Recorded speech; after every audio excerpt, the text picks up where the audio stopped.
मिट्टी के बर्तनों की एक बहुत गहरी साइंस और तारीख है। मिट्टी के बर्तनों की इजाद भी कदीम है।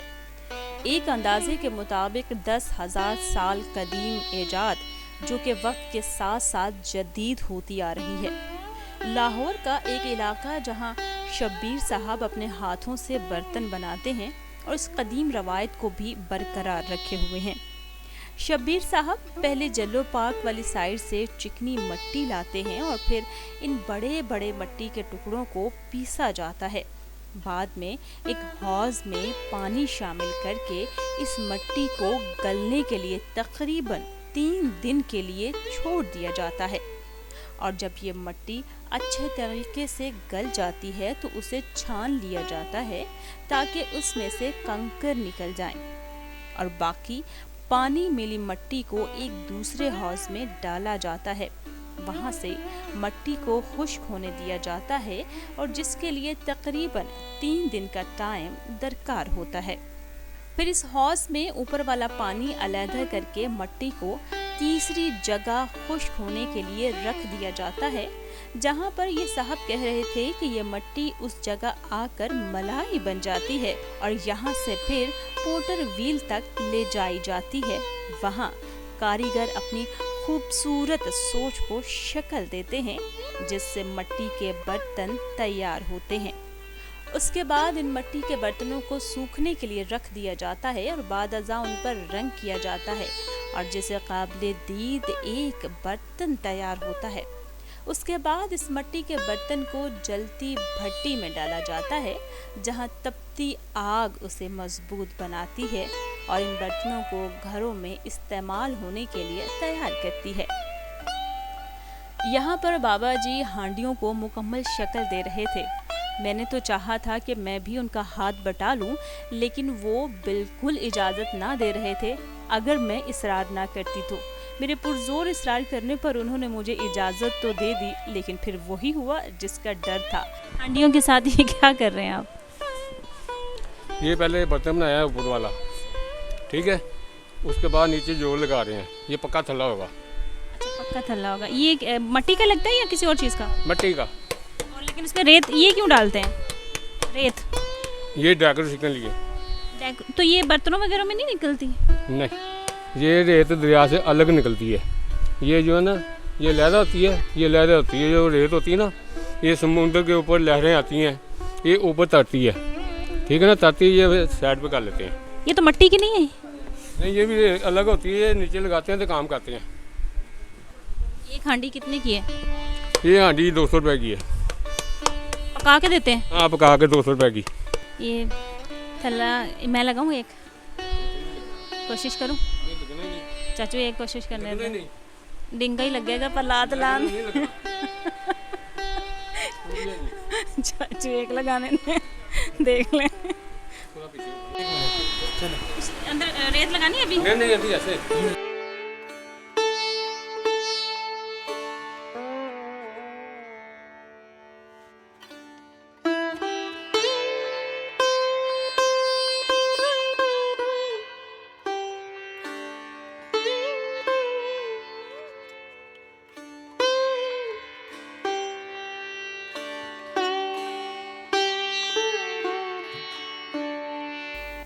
शब्बीर साहब जिनसे हम बात करने जा रहे हैं वो सिर्फ यहीं पे अपने हाथों का कमाल नहीं दिखाते बल्कि लाहौर के बड़े बड़े इंस्टीट्यूट में वर्कशॉप भी करवाते हैं। शब्बीर साहब का कहना है कि वो यहाँ से फारिग होकर वहाँ बच्चों को मिट्टी के बर्तन बनाना भी सिखाते हैं। मजीद सुनते हैं उन्हीं से, उन्हीं की जुबानी। अच्छा शब्बीर साहब, ये बताइए कि एक दिन में कितनी चीज़ें बना लेते हैं मिट्टी की आप? एक दिन में तकरीबन 200-250 तो बन जाता है। एक ही बर्तन बनाते हैं ऑर्डर पे या डिफरेंट?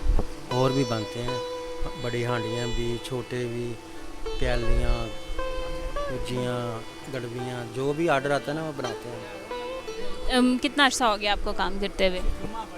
25-30 साल हो गए। अब ऐसा नहीं लगता कि मिट्टी के बर्तन घरों में भी इस्तेमाल नहीं होते ना, तो मांग कम नहीं हो गई? मांग तो बहुत ज़्यादा हो गई। अब लोग फिर दोबारा इधर आ रहे हैं मिट्टी के बर्तनों की तरफ। ये स्टील के बर्तनों में पकाने में बहुत बीमारियां फैल रही हैं। इसमें आप पकाएं, इसमें बहुत लज्जतदार सालन बनता है और सेहतमंद भी इंसान रहता है। अगर मिट्टी के बर्तन घड़े में आप पानी पिए सुबह तो अंदर की गर्मियाँ दूर हो जाती हैं। तो लोग फ्रिजों में आ गए हैं तो ये मिट्टी के बर्तन छोड़ गए हैं, फिर दोबारा आ रहे हैं लोग इस तरह। आपके हाथों के बनाए हुए बर्तन कहाँ कहाँ जा रहे हैं? ये मेरे बर्तन सऊदी अरब दुबई में भी जा रहे हैं, और कराची तो पेशावर तो ये तो जाते ही हैं सारे पाकिस्तान में, तो इधर ही नहीं पूरा होता, बाहर क्या भेजें। यही नहीं पूरा हो रहा और बाहर क्या जाएं, क्या बात है, ज़बरदस्त। अच्छा, एक और बड़ी इम्पोर्टेंट बात जो मुझे यहाँ आके बिल्कुल थोड़ी देर पहले पता चली कि शबीर साहब जो हैं वो बीकन हाउस में जाके क्लासेस देते हैं, प्रैक्टिकली वर्क इनके बनाना सिखाते हैं। शबीर साहब और कहाँ कहाँ जाते हैं, क्या क्या गुर हैं? मैं जनाब 1 बजे बीकन हाउस न्यूलैंड में जाता हूँ, उसके बाद मैं 3 बजे फारग होकर मशगले में एक क्लास होती है उधर जाता हूँ, फिर उसके बाद एक और जगह उधर जाता हूँ, फिर इधर भागदौड़ में लगे हुए हैं। ये हमारे साथ ये टीचर भी मौजूद हैं, प्रोफेसर भी मौजूद हैं, और वो देखिए उन्होंने अपना काम नहीं छोड़ा। अगर वो बीकन हाउस भी जा रहे हैं, दूसरे इंस्टीट्यूट्स में भी जा रहे हैं, तो अपना काम नहीं छोड़ा। शबीर साहब क्यों नहीं छोड़ा, मतलब आपने ये जारी रखा? हाँ, ये जारी रखना, ये तो जारी रखेंगे ना, इसी में तो सारा कुछ मुझे मिला है, शोहरत सब कुछ इसी से मिला मुझे, मैं ये नहीं छोड़ सकता जी। मैं शुरू से ना पहले NCA में था, NCA में जाता था, फिर इस तरह सब लोगों को पता चलता रहा, फिर Lahore grammar, beacon house, FC college, सब लोग मुझे बुलाते थे वर्कशॉप के लिए, वर्कशॉप पे करता था, उनको भी पता था, उधर भी मैं वर्कशॉप पे करता था। फिर उन्होंने कहा आप पक्की जॉब हमारे साथ कर लें, मैंने कहा ठीक है। फिर उन्होंने कहा कि हफ्ते में 4 दफ़ा आपने आना है, 1 घंटे के लिए क्लास होगी, मैंने कहा ठीक है, मैं उधर पक्का जाता हूँ। यानी कि NCA से लेके बीकन हाउस और दूसरे इंस्टीट्यूट्स में आप वर्कशॉप्स करके बच्चों को सिखाते हैं। बच्चों में शौक़ तो होगा काफ़ी ज़्यादा? बहुत शौक़ है बच्चों को, बच्चे कहते हैं बहुत मज़ा आता है, हमने यही करना है, अभी हमें ये पॉट बनाने हैं। मिट्टी कहाँ से लाते हैं आप? ये मिट्टी आती है यहाँ जल्लो पारा की तरफ से, ये तो ख़ास जगह होती है जहाँ से ना ये ट्रालियों वाले लेकर आते हैं।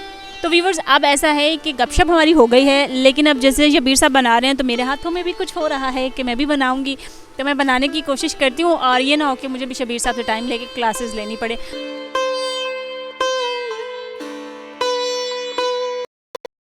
मैं मट्टी मेरी ज़ात मट्टी, मट्टी मेरा खाना, मट्टी दा में पुतला साइयाँ, मट्टी विच मिल जाना। अगर मट्टी के बर्तन बनाने वाले कुम्हार को इंसानी तारीख का पहला फनकार कहें तो ये गलत ना होगा। चिकनी मट्टी, पानी और आग से तैयार होने वाले मट्टी के बर्तन फनपारों से कम नहीं। गुज़श्ता कई हज़ार बरस से कुम्हार तख्लीक के खूबसूरत सफ़र पर गामसन है। कुम्हार के हुनरमंद हाथ ख्याल को वजूद में ढालते हैं। गुज़रते वक्त के साथ इस काम की अहमियत कम नहीं हुई, बल्कि इसमें वसअत आई है। पहले सिर्फ नादी, गमले, घड़े, हांडी, गुल्लक और सराहियाँ बनाई जाती थी, लेकिन अब इन तमाम चीज़ों के अलावा घरेलू सजावट के लिए शोपीस, दिलकश गमले, खिलौने और दीगर अशिया बड़ी तादाद में तैयार हो रही हैं। मिट्टी के बर्तनों में खाना पीना इंसान की अव्वलीन तरजीह रही है, और आज भी गर्मी के मौसम में बहुत से घराने सराहियों और मटकों का शीरी और ठंडा पानी पीकर गुजरे ज़मानों की याद ताज़ा करते हैं।